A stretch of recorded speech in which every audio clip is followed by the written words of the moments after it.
Shalom Lekulam mais uma vez. Agora estamos aqui, preparados para poder comentarmos um pouco sobre a Parashá dessa semana, né, que já está se encerrando, e trazermos também um certo incentivo, né, nesses momentos difíceis onde nos encontramos, praticamente quase que no mundo todo, em todas as partes nos encontramos de quarentena, mas louvamos ao Eterno, porque temos esse meio aqui, a internet, né, as redes sociais, é um meio onde a gente pode partilhar um pouco das Sagradas Escrituras, compartilhar um pouco nossos entendimentos e, além disso, nós podemos também estar congregando. Congregando em que aspecto? Estarmos juntos em um só propósito. Isso é muito importante. Não estou dizendo que isso venha a substituir de maneira alguma a importância que há de nos reunirmos fisicamente. Claro que não, mas diante dessas circunstâncias, melhor que temos é este meio, e dá para matar um pouco, né, da saudade de estar operando, de estar fazendo aí a obra de Deus dentro desse sentido, de estar cada um trazendo a sua função para o reino de Deus, seja através de um louvor, como nós vemos aí a nossa querida irmã Carmen louvando ao eterno nosso Deus, e poderíamos estar fazendo mais vezes esse tipo de prática, né? Então, sem muitas delongas, eu gostaria de iniciar fazendo uma oração, orando ao Eterno para que Ele possa estar me conduzindo nestas palavras. Como já diziam os rabinos, se há a necessidade até mesmo de se orar para orar, tem alguns rabinos que antes de fazer as orações, eles costumam orar. Ao Sidur, as orações do Sidur, eles costumam fazer uma oração antes, às vezes até uma hora antes, só para poder estarem preparados para orar. E claro, temos muitos aspectos interessantes a abordar só sobre este tema também, da oração, seja um Arit Bodedut, seja o ato Tefilá, ou o ato Tefilá, nós observarmos a raiz, né, a raiz desse termo, que é a oração, a Tefilá, é semelhante à raiz de se incriminar, aliás, Plilim, né? Esta ideia de incriminar na oração é como se eu estivesse me incriminando diante do Eterno, eu estivesse reconhecendo o tanto que eu sou pequeno, eu estivesse reconhecendo que eu sou falho, e eu coloco esta minha falha diante do Eterno. Eu reconheço isso. Como ali o publicano e o fariseu, ambos se apresentando diante do Eterno. Aquele publicano, ele dizia, né, ele estava reconhecendo a sua falha. Ele estava tendo esta tefilá introspectiva, né? Ele estava observando para o seu interior, enxergando a sua fraqueza. Eu gostaria então nesse momento de colocar aqui, me auto-incriminar, colocar as minhas fraquezas diante do Eterno, para que Ele possa nos fortalecer, né? Todos nós, nesse momento difícil, mas ao mesmo tempo é um momento onde podemos ter a alegria de servirmos ao Eterno, independente das circunstâncias das quais nós enfrentamos. Então eu convido você a orar comigo, mesmo talvez se você não está aqui online nesse momento, o vídeo vai ficar gravado. Você tem, no momento que você estiver vendo esta live, certo? Eterno nosso Deus, nós clamamos a Ti. Eu peço ao Senhor nesse momento, a Deus de Abraão, Elohei Avraham, Elohei Isaac, Elohei Yaakov, Elohei Adon Yeshua. Deus de Abraão, Deus de Isaac, Deus de Jacó, e Deus do nosso Senhor Yeshua. Eterno, eu peço que o Senhor possa conduzir os meus lábios nesse momento. Eu peço que o Senhor possa me levar para entender da melhor maneira possível para hoje a mensagem que possa vir a ser passada para as pessoas que estarão assistindo essa live. Neste momento propício, me ajuda a poder passar o conhecimento da Tua Torá e poder trazer uma aplicação viva para as nossas vidas hoje, nesse momento do qual nós vivemos. Seja qual for o momento, por mais difícil que seja, quais as dificuldades que surgirão diante de nós, nós sabemos, Eterno, que o Senhor é aquele que nos faz saltar muralhas.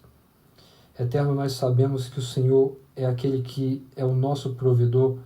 Eterno, nós sabemos que o Senhor é o Deus que nos guarda. Por isso confiamos tudo diante de Ti. Eterno, te peço também que o Senhor possa perdoar as nossas falhas. Agora, adentrando no estudo de um livro tão elevado como o livro de Levítico, um livro onde fala de santidade, um livro que nos mostra a maneira correta de andar contigo, um livro que, se observarmos de vista da nossa falha, não seríamos nem dignos de estar estudando, mas o Senhor nos concede esta graça, e através de Yeshua, o Senhor preenche a expiação para as nossas vidas. Então prepara as nossas mentes para ter esse entendimento, para olhar para as Sagradas Escrituras com um olhar cheio de amor e a sede de conhecer mais da Tua vontade e do Teu querer. Isso é o que importa, a Tua vontade e o Teu querer. Enche os nossos lares da Tua Shekinah, da Tua presença, e nos fortalece, Eterno. Essa é a minha oração nesse momento. Eu oro nos méritos do Tzadik, o Mashiach, o nosso Senhor, Yeshua, o Messias. Amém. Então, meus queridos irmãos, podemos dar início a essa pequena reflexão sobre a Parashá de Vaikra, que ela se inicia desde o primeiro capítulo do livro de Levíticos até o 5º capítulo. E nós observamos que, em resumo, essa Parashá ela vai tratar de sacrifícios, né? Os korbanot. E quando nós falamos de sacrifício, esse termo korban, eu acho que todos já devem ter ouvido em algum momento.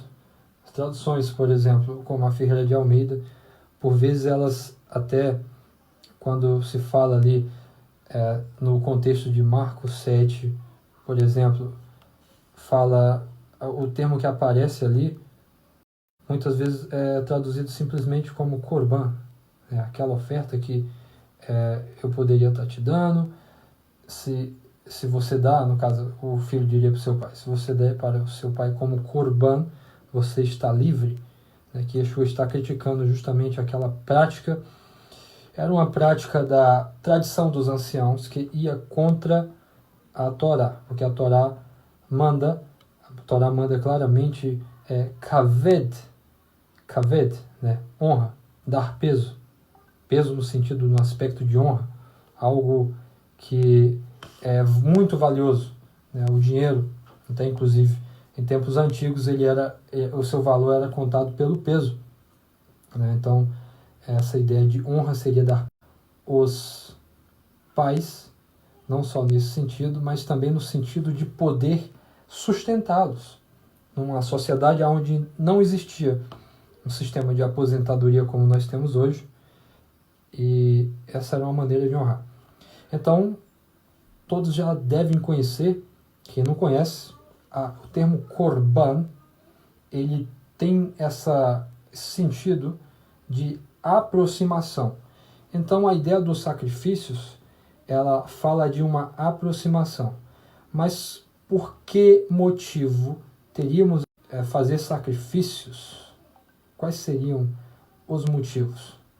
Bem, obviamente, em resumo, a gente poderia dizer que, pelo nosso pecado, haveria a necessidade de que alguém morresse, e nesse caso seríamos nós, e pelo amor do Eterno para conosco, ele nos deu esse meio de expiação, onde um animal inocente morreria em nosso lugar. Tudo bem, isso é válido, isso é verdade, mas este é um resumo muito simplório referente à questão dos sacrifícios. Esse resumo é muito simplório porque basicamente a gente vai tratar aqui nesta paraxá, e eu não vou poder estar abordando, eu nem sei se vou conseguir abordar sobre todos os sacrifícios hoje, porque há muita coisa ao que se deve falar a respeito deles. E o que eu poderia dizer? Não é nem que eu saiba dessas coisas todas, é muito mesmo. São coisas que a gente observa que, se formos analisar desde os originais, o termo e o sentido da etimologia das palavras e diversas ferramentas, se nós formos utilizá-las para entender, ainda assim há muita coisa que eu não sei.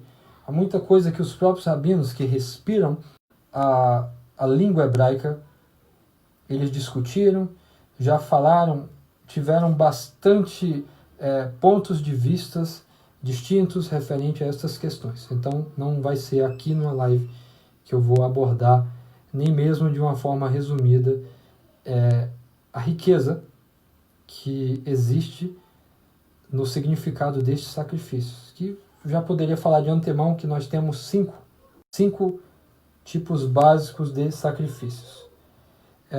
Deixa eu fazer uma pergunta aqui, porque agora eu vi que tem a irmã Carmen que está acompanhando.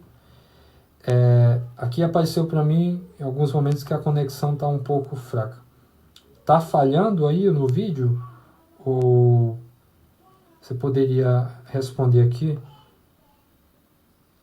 Se estiver falhando, eu vou ver aqui o que eu posso fazer. Porque eu não sei, né, se de repente a conexão está falhando.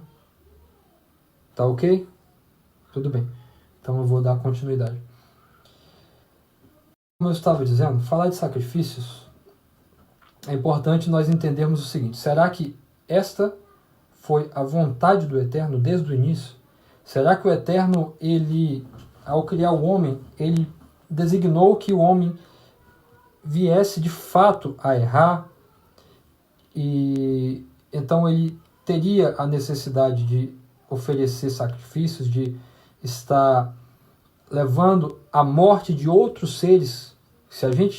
Se nós nos conscientizarmos um pouquinho mais, eu já tive animais de estimação na minha infância, e é lindo a gente observar a inocência, a travessura, mas o amor que é expresso às vezes pelos animais de uma forma natural. E não tem como não pensarmos sobre esse aspecto. É um animal, ok.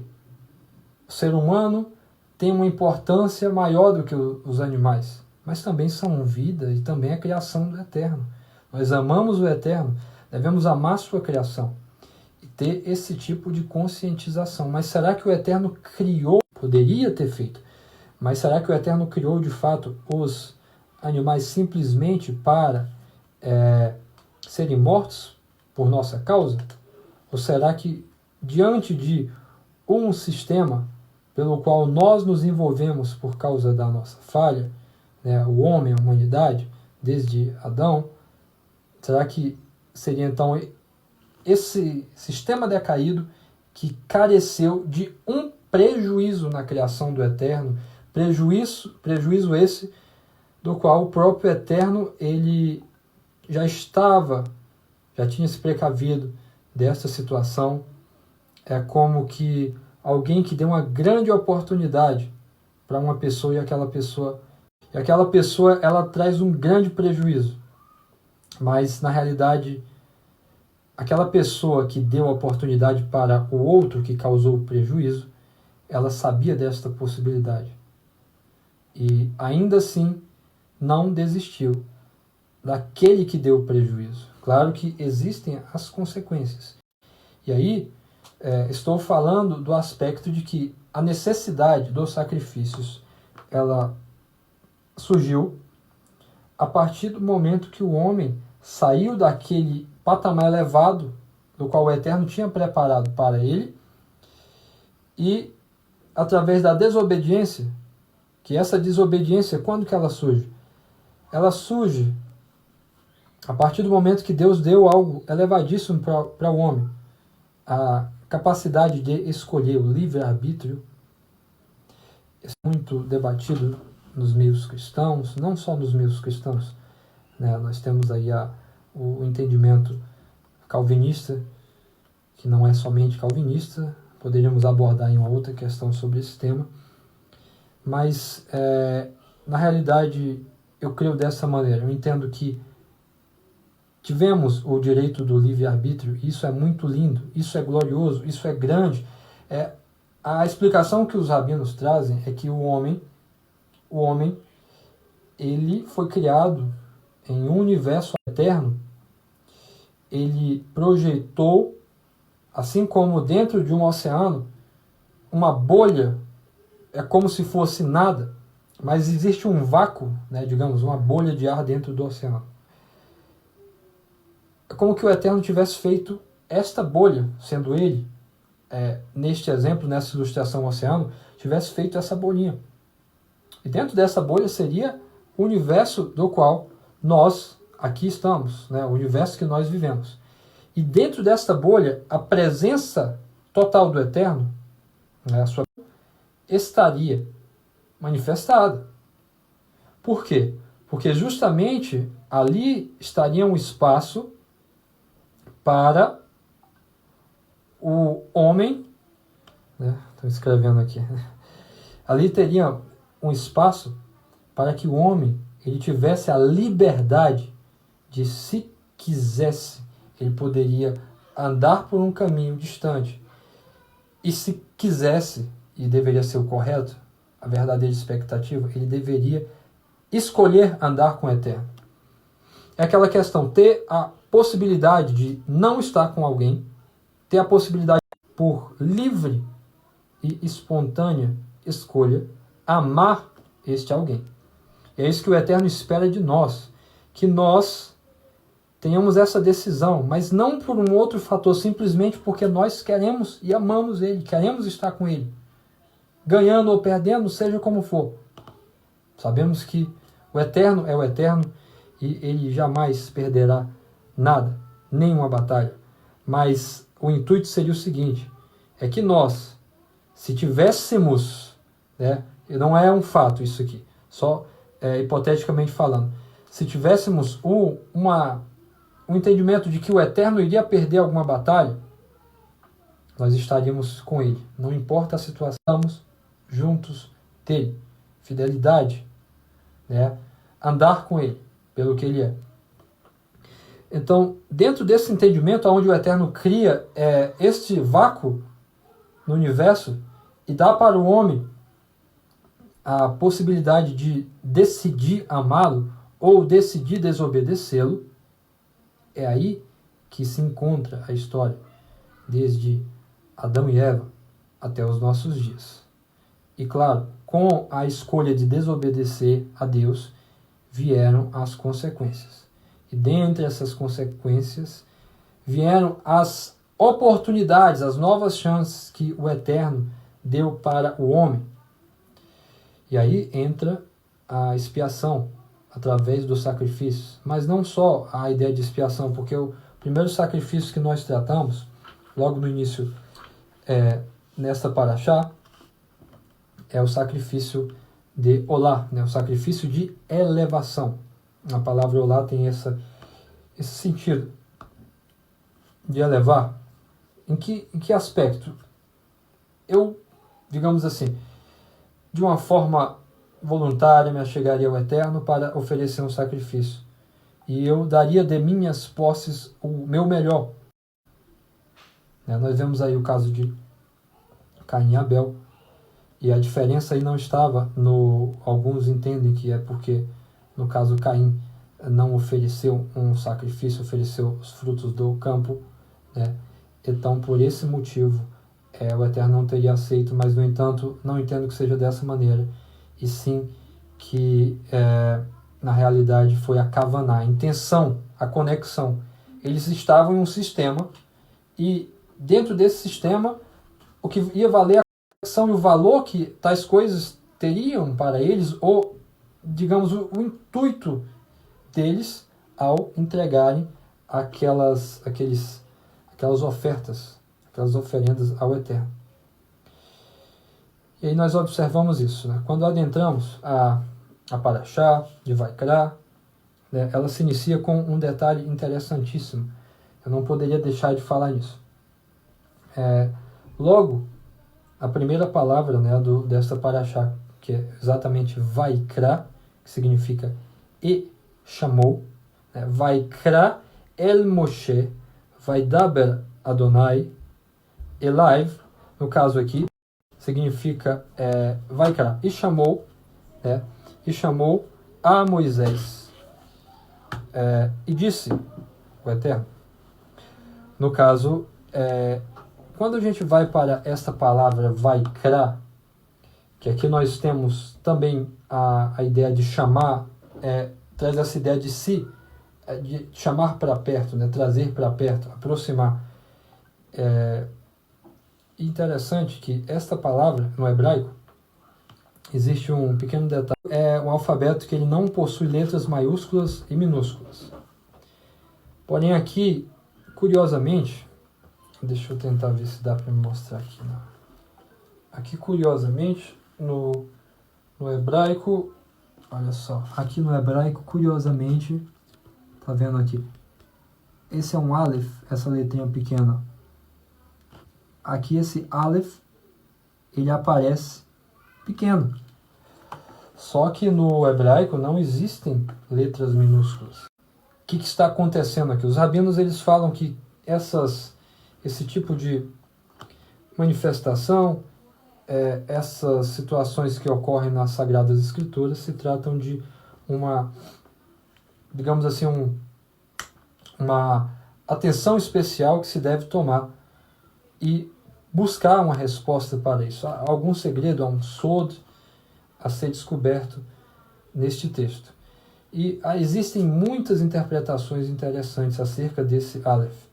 O que a gente poderia dizer, por exemplo, uma delas é que o Aleph, sendo a primeira letra do alfabeto hebraico e tendo digamos assim, um significado semelhante ao termo Aluf, que significa chefe, né, alguém que está numa posição elevada, aqui se subentende, né, os rabinos, eles falam que há um certo, talvez uma possível contradição, aonde não se teria, ou não seria tão correto o Aleph sendo uma letra de um valor, de um número, né, o número 1 sendo o primeiro, o Aleph sendo tão elevado, né, o Aleph sendo tão elevado, ele se encontrar pequeno aqui. O que a gente poderia entender com isso? Existem várias explicações fantásticas sobre isso, e enquanto a isso, eu não posso dizer que estão erradas, e nem dizer que uma é certa e outra não. Talvez existem vários entendimentos que vão abrir a nossa mente para um mesmo fato, né? E quando nós observamos aqui, isto fala de humildade. A humildade e a grandeza, elas têm como andarem juntas. E isso é um grande... para nós entendermos e aprendermos. Aqui, especificamente, os rabinos, eles falam, eles exemplificam a pessoa de Moshe. Moshe sendo um grande homem, Moshe sendo grande em vários aspectos, ele, ao mesmo tempo, era um homem humilde de coração. Isso cai perfeitamente com tudo que a gente analisa nas Sagradas Escrituras. No entanto, eu gostaria de chamar a atenção para um detalhe, talvez ainda mais aprofundado do que isso. Né? Temos sim a ideia de sendo aí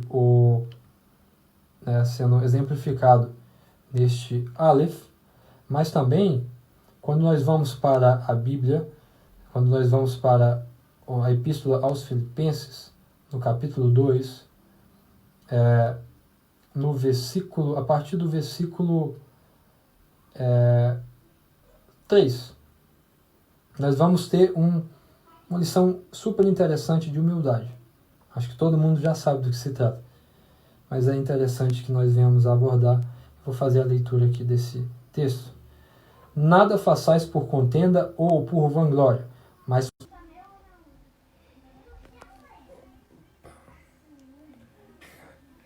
Tá ao vivo de novo? Perdão, pessoal, é que houve uma situação aqui um pouco inusitada. Eu tive que... apareceu aqui no meu telefone que por causa da temperatura, acho que ficou muito quente. Eu tive que... E agora eu não sei o que eu faço, porque acho que eu estou online aqui nos dois. Deixa eu desligar aqui então da minha esposa e tentar novamente.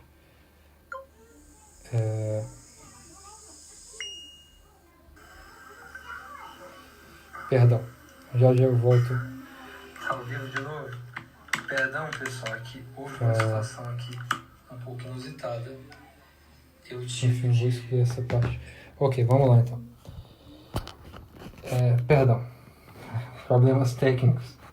Eu ainda estou aprendendo a lidar aqui com o Facebook. Eu só não contava que dessa vez não foi nem tanto referente ao Facebook, né? Mas houve essa situação aí onde o meu iPhone superaqueceu porque estava ligado aqui no carregador. Mas tudo bem. Vamos continuar então. Estava fazendo essa conexão, né? A conexão do pequeno, do Aleph pequeno que aparece na palavra Vaikra com o texto de Filipenses 2, a partir do verso 3, que diz o seguinte: nada façais por contenda ou por vanglória, mas por humildade, cada um considere os outros superiores a si mesmo. Não atente cada um para o que é propriamente seu, mas cada qual também para o que é dos outros. De sorte que haja em vós o mesmo sentimento que houve também em Mashiach, Yeshua, que estando em forma de Deus, não teve por usurpação ser igual a Deus, mas esvaziou-se a si mesmo, tomando a forma de servo, fazendo-se semelhante aos homens, e achado na forma de homem, humilhou-se a si mesmo, sendo obediente até a morte, e morte de cruz. Então, claro, tem que terminar de ler, né? Por isso também Deus o exaltou soberanamente e lhe deu um nome que é sobre todo o nome, para que ao nome de Yeshua se dobre todo o joelho dos que estão nos céus e na terra e debaixo da terra, e toda língua confesse que Yeshua, Mashiach, é Senhor, para a glória de Deus Pai. Perfeito. Então, quando nós fazemos a conexão esse pequeno detalhe, desse Aleph pequeno, com o texto de Filipenses 2, nós enxergamos a pessoa de Yeshua. Aquele mesmo que diz que é o Aleph e o Tav, né? O Alfa e o Ômega, ou seja, a primeira e a última letra do alfabeto hebraico, fazendo a transição do termo grego Alfa e Ômega para o alfabeto hebraico. Nós vamos entender que Yeshua, ele se encontra aqui em Vaikra. O livro que vai falar sobre sacrifício, o livro que vai falar sobre santidade. Logo, de início, ele vem nos trazendo a chave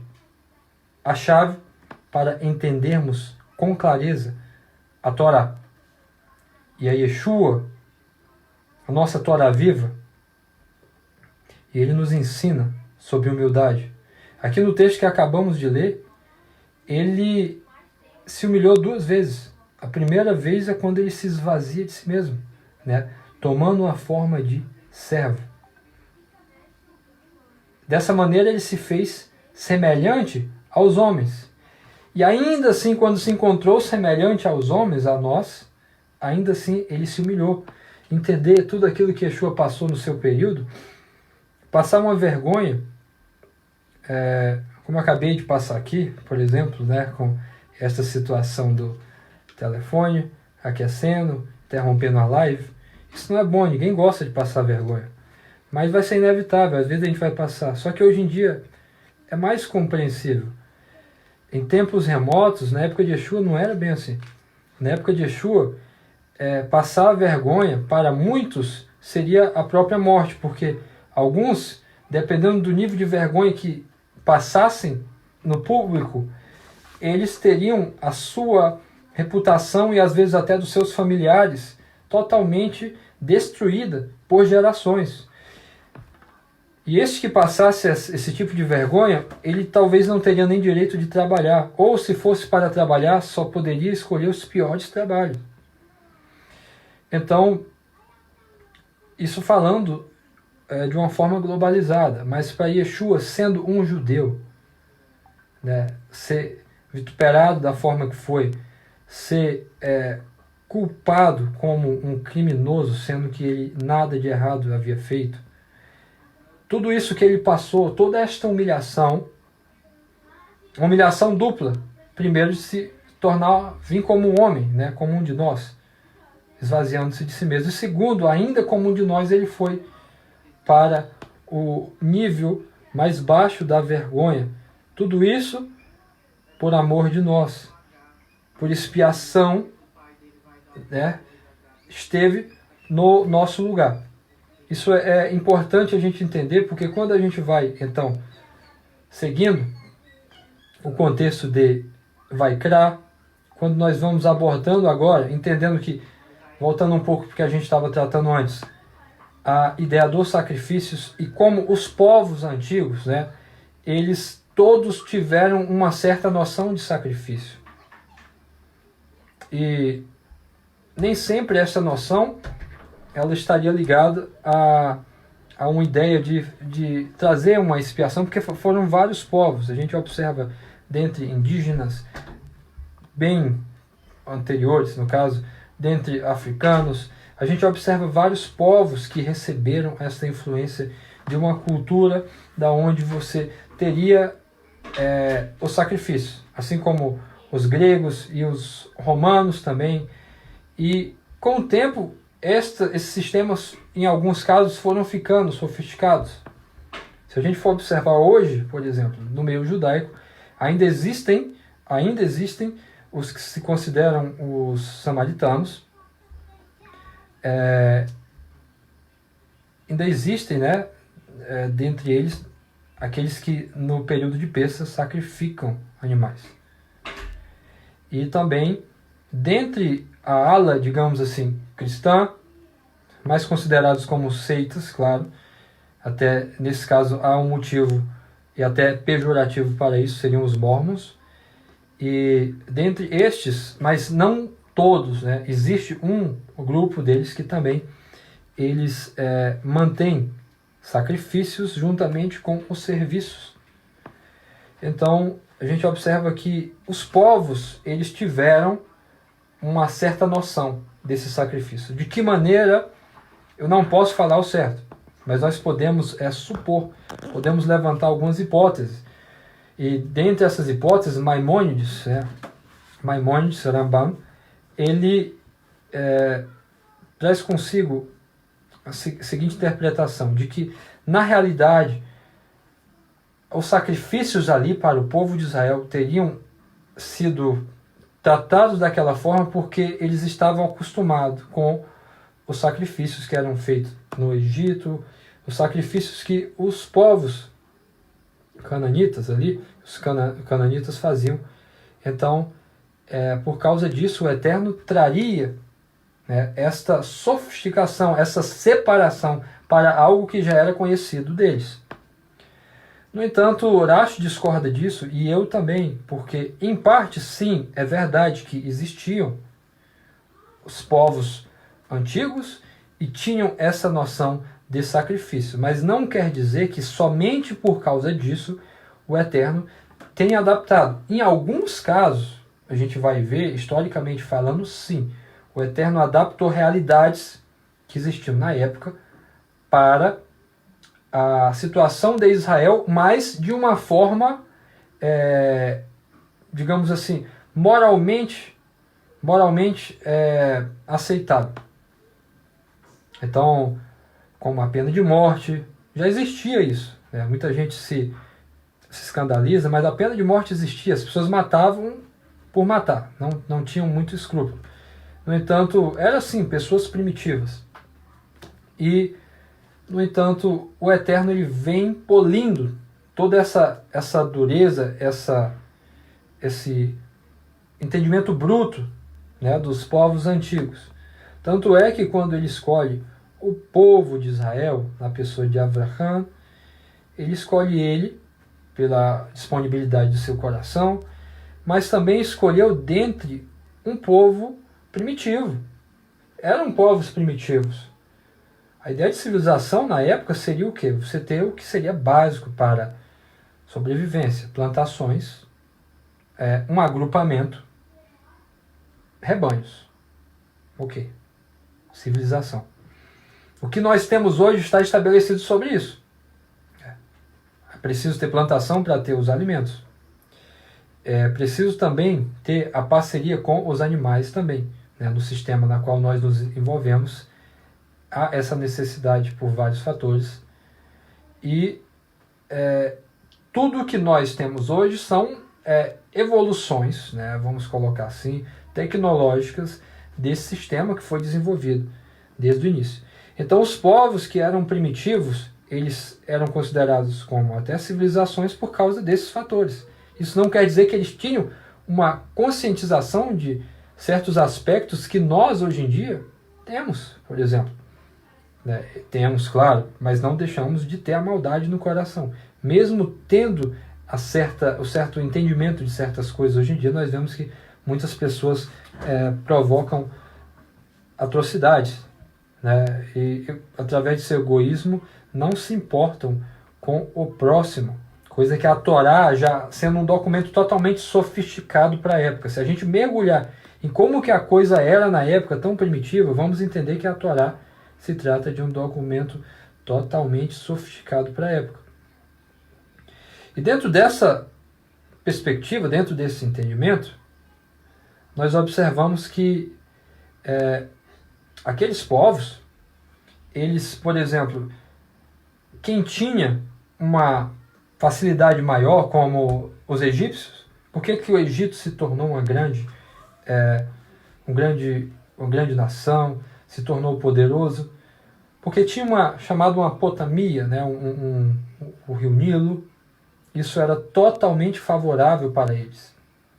Então não precisavam fazer muitos esforços para as plantações. Eles plantavam e, por causa da fertilidade da terra, né, de uma via natural, surgiriam, né, os produtos da terra.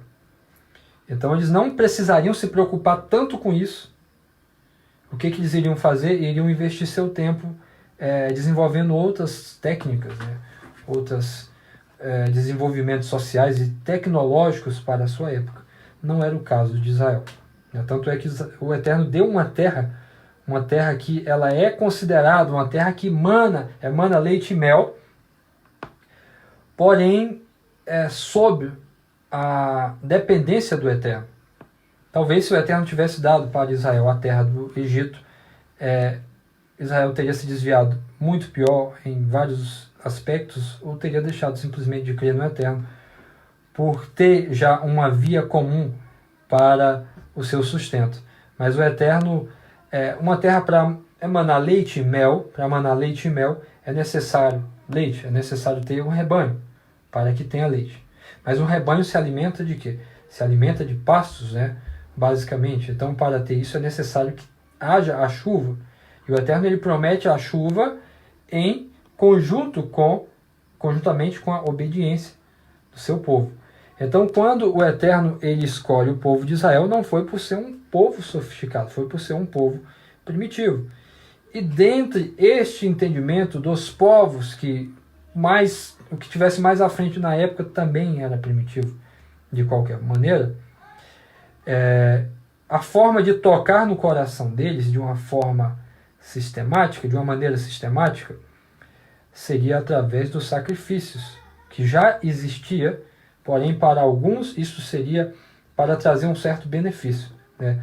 Os povos antigos, eles entendiam também que é aquela ideia dos magos, né? Aquilo que se faz, haveria uma certa ressonância entre este mundo e o mundo espiritual, a ponto de aquilo que se viria a mexer aqui traria algum resultado no mundo espiritual.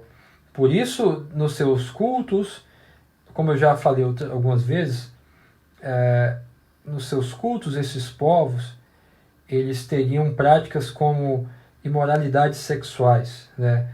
Ali onde homens e mulheres estariam fazendo uma prática de relação íntima, representando divindades, e aquele ato de fecundação traria para a terra uma bonança, né? Traria para a terra, na sua estação certa, aquilo que seria necessário para o cultivo, aquilo que seria necessário para que a terra produzisse seus frutos e seus cereais. E se por